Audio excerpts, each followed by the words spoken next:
안녕하십니까. 황태순 TV의 황태순. 김현광입니다. 네, 오늘 2019년 8월 26일 월요일 오후입니다. 네, 지금 시간이 그러니까 4시 반이 조금 지났는데 네, 조금 전 긴급 속보로 들어온 게 있죠. 조국 법무장관 후보자에 대한 인사청문회를 국회에서 법사위에서 9월 2일, 9월 3일 그러니까 다음 주 월요일, 다음 주 화요일이 됩니다. 이틀에 걸쳐서 치르기로 민주당과 한국당 그리고 바른미래당 원내 3당이 합의했습니다. 그러니까 일단 그 외형상으로 드러나는 거 보면 네. 선익은 또 뭐 조금 이따 분석해 주시고 네. 민주당이 네. 그 대통령이 송부한 임명 동의안은 8월 30일 날까지 시한이니까 네네. 그 전에 끝내야 된다. 네. 그리고 뭐 총리가 이틀 하고 네. 국무위원들은 하루 하는 게 뭐 오랜 관행이니까 그거 예, 바꿀 예. 수 없다 그러는데 네네. 일단 두 가지 포인트에서는 민주당이 양보를 한 거네요. 자, 9월 뭐 넘겨서 네, 8월 3일 하루 넘겨서 네, 했고 예, 예. 그다음에 하루면 족하지 않느냐는 걸 이틀로 늘려준 거는 민주당이 양보한 부분이네요. 예, 민주당이 양보한 부분인데 마침 보니까 민주당이 뭐 양보했다기보다는 전 민주당이 흔들리기 시작했다고 봅니다. 네, 네. 당초 지금 청와대 강경 세력들 문재인 대통령이 그런지 모르겠습니다만은 청와대 강경 세력 등은 뭐라고 그랬습니까? 8월 30일까지 청문회 한다면은 원래 당초는 8월 26일 오늘까지라고 그랬죠. 그렇죠. 합의 안 되면 8월 27일 날 국민 청문회 열겠다고 이야기를 했고 또 조국 씨 같은 경우도 뭐 그걸 지난주에도 받아가지고 지난주에도 그 얘기를 해서 국민 청문회가 열리면 소상히 말씀드리겠다 얘기했고 또 오늘 그러니까 8월 26일 오늘 오전에 출근하면서도 청문회가 무산되면 여러 방법으로 직접 설명할 기회를 갖겠습니다. 라고까지 얘기했었습니다. 그러니까 뭐 민심이 너무 뭐 빠르게 돌았으니까 예. 밀린 그런 측면이 있겠죠. 저는 결정적으로 어제 KBS에서 의료진단 라이브에서 발표한 KBS와 한국 리서치 여론조사 한국 리서치는 신뢰할 만한 그렇죠. 그게 보니까 네. 반대가 즉 조국 임명의 반대가 48, 조국 임명의 동의가 18%로 거의 3배 이상의 차이가 3배 나요. 이상 차이나. 네. 거기다가 보니까 이것이 일주 전에 비해서는 확 판이 뒤집어진 겁니다. KBS가 어떤 데입니까? 김재동의 KBS. 김재동 KBS입니다. 네. 이른바 언론의 권력의 나팔수 지금 관제 언론의 그 가장 천병인 KBS에서조차도 이런 결과가 나온 거예요. 하여튼 뭐 그 여론조사가 발표했다는 것도 참 희한한 뉴스 예. 중에 하나네요. 네네. 이런 분위기에서 또한 보면 사실상 쿠데타적 발상인 뭐 국민 청문회를 열겠다 그야말로 돌맞을 일입니다. 그렇죠. 있을 수 없는 이야기입니다. 초헌법적, 네네. 초법률적인 네네. 친위 쿠데타를 하겠다는 거였는데 네네. 일단 접어서 다행입니다. 일단 접어서 다행이고 또 자유한국당 입장에서는 어쨌든 당초 보면 나경원 원내대표 같은 경우는 9월 2, 3일경에 하되 3일을 하자 그랬어요. 3일. 그러니까 지난번에 우리 김영광 실장 소개해 주신 대로 우리 인사청문회법에 따라서 3일 이내 할 수 있게 돼 있으니까 아무리 역대 장관들이 하루 했다 하더라도 이건 아니다. 너무나 건이 많으니까 3일 해야 된다. 근데 하루는 갖다가 이제 이른바 N으로 해준 거죠. 이틀로 이제 합의를 보았는데 중앙일보 뭐 오늘 여론조사는 더 악화됐다면서요? 그렇죠. 그러니까 앞서 보면 이제 KBS 어제 같은 경우 48대 18이었는데 중앙일보가 보니까 긴급 여론조사를 보니 23, 24가 지난주 금요일, 토요일 이틀에 걸쳐서 중앙일보가 자체적으로 여론조사한 믿을만합니다. 중앙일보 자체 여론조사팀도 이 보니까 조국 임명 찬성이 27.2%. 그다음에 조국 임명 반대가 60.2%입니다. 그러니까 전체 국민의 60% 이상이 조국 임명에 부정적 입장을 갖다 표명하고 있는 거예요. 특히 눈에 띄는 것이 20대의 거센 반발입니다. 네. 연령별로 분석, 도표 보여드리겠습니다만 연령별로 보면 20대 반대가 68.6%로 1등이에요. 지금 우리 대학생들이 네. 얼마나 취업도 어렵고 네. 그래서 그걸 학점 스펙 쌓아가지고 취업 전선에 들어가고 네. 그 학점 가지고 또 뭐 장학금 신청하고 하는데 그 네. 얼마나 어려워요 하나하나가. 예. 근데 이 서울대학 나온 아빠만 만난 그 아이는 그 여학생은 그냥 두 달 2주 인턴하고 뭐 제일 저자로 주요 학술지에 뭐 논문도 네. 싣고 그거 하니까 네. 20대 아이들이 분노하고 그 네. 아이들의 부모들까지 또 좌절하는 게 여성 주부들 층에서도 아주 반대 여론이 굉장히 확산돼요. 그러니까 그 부분을 갖다가 심상정 씨가 심상정 정의당 대표가 굉장히 보면 이번에 아주 간명하게 설명을 잘했더군요. 지난주에 20, 30대는 상실감. 그다음에 30, 40대 즉 학부모층에서는 박탈감, 상대적 박탈감. 그다음에 60대 이상에서는 진보 세력에 대한 적개심으로 표출되고 있다. 그래서 오늘 또 심상용 씨가 또 바른 말 한마디 했죠. 네, 그렇죠. 조국은 네. 특권 네. 기득권층이다. 네, 네. 이 사람이 과연 사법개혁 뭐 말은 하지만 네. 적임자인가 의심된다 이렇게 얘기를 했거든요. 그렇죠. 오늘 이제 이게 여야가 이제 타협을 해서 됐는데 네. 저는 좀 이런 생각이 드는 것 같아요. 이렇게 지금 뭐 저 중앙일보 조사에만 반대가 지금 60.1로 될 정도로 네. 국민적인 분노가 있는 것이고 네, 네. 자유한국당은 뭐 이건 이 사람은 그 저기 법무장관실로 갈 게 아니라 검찰조사실로 가야 된다고 이렇게 주장을 하면서 네, 네. 이거 청문회를 걷어차고 네. 청문회 걷어차면 임명하겠죠. 네, 네. 대통령은 또 이제 전자결제하려고 또 외국까지 나가시는데 네. 그때 네. 이럴 바에는 차라리 네. 저 청문회 걷어차고 네. 그 특검 투쟁으로 가는 게 뭐 일부지만은 네. 자유한국당 내에 그런 목소리가 있었고 네. 더군다나 지난 토요일 날은 또 뭐 장애 투쟁한다고 그 뭐 광화문 광장까지 전을 펼쳤던 판인데 네.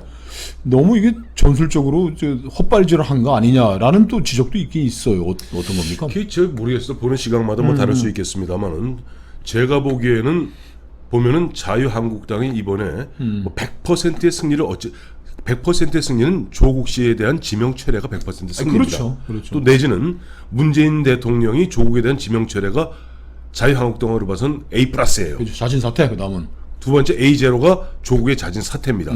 그런데 과연 그렇다면은 앞서 말씀하신 대로 청문회를 걷어차고 장외로 나가서 물론 지난 24일 날 토요일 날 장애 집회는 10만 명 이상이 나왔고 특히 20대 청년들이 대거 운집을 했습니다. 네. 그래서 자유한국당으로 자유한국당 깜짝 놀랐다는 거 아니에요.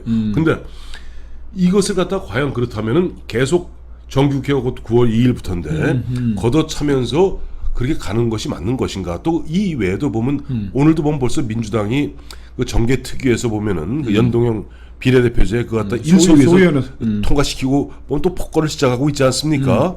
옳은 것인가 보았을 때는 저는 자유한국당 입장에서는 최소한 이번 9월 2일, 9월 3일 청문회를 통해서 또 그 사이 일주일의 시간이 있지 않습니까? 일주일 동안 또 수많은 이야기들이 나올 수 있는 것이고 9월 2일, 9월 3일 양일간 그러니까 청문회 가서 낙마를 시키는 게 이제 당면 목표가 됐는데 네. 자유한국당이 그런 역량이나 지금 그게 준비가 돼 있습니까?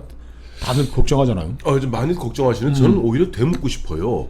지금 보면 이번에 조국 딸 문제도 조국과 관련된 조국 친인척들의 문제를 물론 요즘 계속 보면 이제 조선 동화가 중심이 되어서 계속 보면 발굴해내고 있습니다만 처음 단초를 푼 거는 주광덕 의원이에요. 자유한국당이 이제 발굴해낸 그렇죠. 자유한국당 검사 출신에 보면 뭐 주광덕 의원이라든가 김도읍 의원이라든가 정점식 의원이라든가 이 주로 검사 출신들의 그 의원들이 나름대로 실력을 발휘해서 주광덕 의원 같은 경우는 우리 김영광 실장 그 뭐 정권은 다릅니다만 같이 정부 비서관 했잖아요. 네. 박근혜 정부 초기에 나름대로 권력을 만져보았고 권력을 해보았던 사람 조금 넓은 시각으로 빈틈들을 보면서 발굴해냈던 것이 자유한국당이 이번에 나름대로 첫 문제 제기했던 건 사모펀드로 시작했던 거죠. 그렇죠. 사모펀드 그 사모펀드 그 이야기 시작했던 것도 주광덕 의원 아닙니까? 이런 식으로 하기 때문에 지금 앞으로 일주일인 시간이면요. 지금 이 정도 판이 벌어져 있는데 의원들에게 일주일의 시간이라는 것은 정말 1년 정도 되는 충분한 시간입니다. 지금 민주당으로서는 뭐 이제 약간 무릎을 이제 거센 민심의 저항에 이제 네. 무릎을 약간 꿇은 척하는 건데 네, 이 사람들 배짱은 네. 9월 2일까지 좀 맷집으로 버티다가 네, 네. 더 뭐 추가적인 게 없으면 좀 삭혀가면서 네. 뭐 이런 여론전도 좀 펼치고 네. 청문회는 가서 뭐 이틀 상당히 버티기 어려울 거예요. 저는 그 장관 청문회 이틀 해가지고 뭐 그 저 넘어간다는 건 왜 그러냐면 첫날 문제 제기하고 네. 다 털고 이제 뭐 만세 부르면 되는데 네. 이튿날 게 있으면 그 첫날에 관련된 제보가 쏟아져 들어오는 겁니다. 전 국민적 관심이 있기 때문에. 네. 근데 이 민주당도 지금 굉장히 자신 없을 거예요. 네, 네. 이해찬이나 뭐 네. 이 양반들이 이제 자신 없는 건데 그래도 한번 네. 자 조국이 너 한번 버텨봐라. 너 네. 그래도 막 주둥이는 있으니까 네, 네. 청문회 가서도 뭐 또 뭐 교원 영색 네. 또 뭐 또 하면서 뭐 몰랐어요. 저는 몰랐어요. 뭐 엄마가 다 했어요. 뭐 이런 식으로 하니까 뭐 보태보려고 지금 이제 잔꾀를 하고 있을 텐데 네. 이거 하고 나서는 이제 대통령이 또 저 전자결제에서 퉁치려고 지금 원래 그랬죠. 9월 1일 날 이제 외국 나가겠다는 건데 5박 6일 동안에. 그거 가능성은 어때요? 저는 뭐 그 코스로 가가지고 이제 뭉개가지고 이틀 뭐 야 조국 너 주둥이 선수니까 그냥 네. 또 SNS 날리고 뭐 해가지고 한번 이틀 한번 버텨보자 그러는데 그렇게 될까요? 우선 그 전에 이제 그 말씀드리기 전에 이제 국민들도 앞서 말씀드린데 중앙일보 여론조사에 따르면 조국의 임명 찬성이 27% 반대가 60% 아니에요.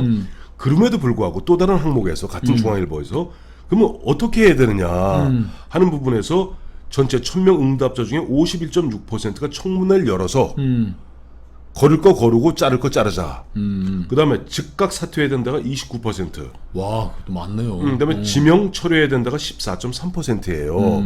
자, 43%네요 지금. 당장 물러나라 43%. 예. 청문회 가보자가 뭐 51.6%입니다. 51.6%. 그러니까 이런 부분에 있어서 물론 앞서 말씀하신 대로 좀 민주당이나 조국 측에서는 이걸 어떻게든 진영 논리로 만들어서 이거 조국이 무서워서 그런 거지. 응? 조국이 사법개혁의 적임자야. 뭐 이런 얘기를 하고 싶겠습니다만은 사회개혁에 매진하느라고 네. 집안일을 내가 소홀히 했다. 자, 아내에게도 미안하고 딸에게도 미안하다. 그런 얘기를 갖다가 바로 그런 얘기를 앞으로 일주일 내내 할 거란 말이에요. 그렇죠.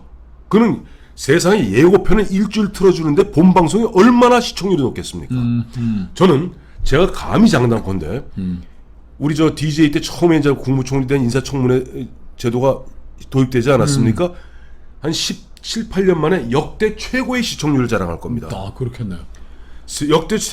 역대 최고의 시청률을 자랑할 것이고 일주일 그 사이에 보면 당장 28일 날 서울대학교 총학생회가 주동이 되어서 조국 교수님 정말 창피해서 못 살겠습니다. 교수직도 물러나시고 장관직도 사퇴하십시오. 아마 부산대학교에서도 28일 날 한다고 그래요. 조국 딸 문제 갖고. 저는 이제 뭐 그 향배는 이제 뭐 서울대 28이라고 그러는데 제가 만약에 네. 그 문재인의 정무팀이었다면 네. 저는 마지막까지 지켜야 될 거는 하루 청문회예요. 이틀은 버티지 못합니다. 이게 네. 그 지금 민주당도 네. 제가 이틀을 내줬다는 거에 대해서 뭐 9월 넘긴 거는 뭐 그것도 양봉이긴 네. 하지만은 네. 이틀을 조국이를 이 살벌한 그 민심과 네. 열린 그 링으로 밀어붙이는 거 아닙니까? 네. 네.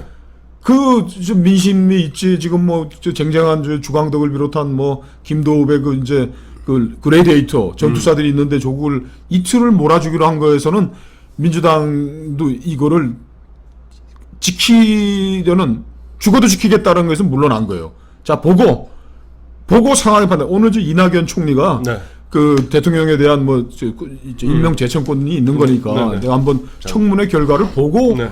판단하겠습니다라고 얘기한 거는 집권 여당이 죽어도 지키겠다는 것을 이제 손을 또 놓은 거예요. 제가 그랬잖아요. 저는 이틀을 너 한번 김도환이하고 시라소니가 리잉에 있는데 너 네. 가서 하루만 맞으라 그러면 그냥 뭐 죽는 척도 하고 막 엎드려 있다가 막 네. 누워 있다가 뭐 이렇게 앰뷸런스 부르고 하고 나가 탈출할 수가 있는데 이틀 연장 가가지고 김도환과 시라소니한테 동네 주먹 이렇게 내보낸다는 건 이건 뭐 저는 상당히 민주당도 이게 가드도 내리고 내심으로는 저거 재 건지기는 어렵다라고 판단하지 않았나 그런 생각이 정확한 겁니다. 지금 우리 김영건 실장이 청와대 정무비서관 그게 해봐서 진짜. 하는데 해봐서 하는 거예요. 자 보세요. 지금 솔직히 말 청와대하고 청와대와 민주당 간에 그 나름대로 안 보이는 여권 내부의 삽바 싸움에서 민주당이 이긴 겁니다. 그렇습니다. 왜 지난주에 기억나시죠? 정확한 분석이신 것 같아요. 정무수석하고 강기정 정무수석하고 윤도환 홍보수석이 와서 국민 청문회 하자고 이인영을 들들 볶았잖아요. 근데 민주당 거부한 거죠. 민주당 입장에서 보아갖고는 내년 만약에 이번에 이런 식으로 무리하게 조국 지키다간 죄송합니다만 내년 총선에서 올 다 깨집니다. 그렇기 때문에 일단 조국을 그렇게 갖다 보시는 게 정확한 조국을 갖다 버리는 과정, 조국을 갖다 문재인 대통령 그래도 체면을 세워주면서 조국을 버려가는 첫 번째 단추를 갖다가 오늘 이인영이 꿰는 겁니다. 그 분석이 거의 현실과 부합할 것 같네요. 그렇습니다. 네.